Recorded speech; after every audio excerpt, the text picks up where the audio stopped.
ويبشر المؤمنين الذين يعملون الصالحات أن لهم أجرا كبيرا، وأن الذين لا يؤمنون بالآخرة أعتدنا لهم عذابا أليما.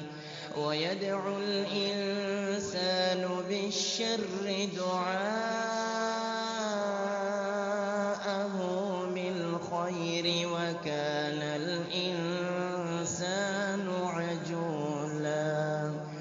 وجعلنا الليل والنهار آيتين فمحونا آية الليل وجعلنا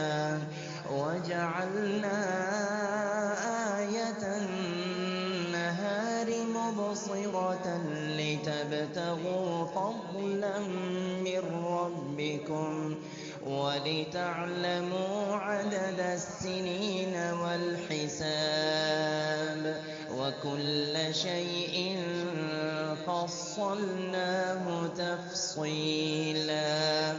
وكل إنسان ألزمناه طائره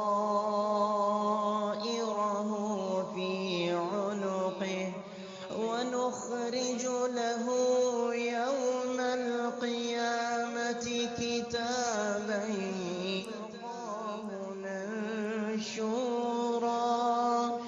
اقرأ كتابك كفى بنفسك اليوم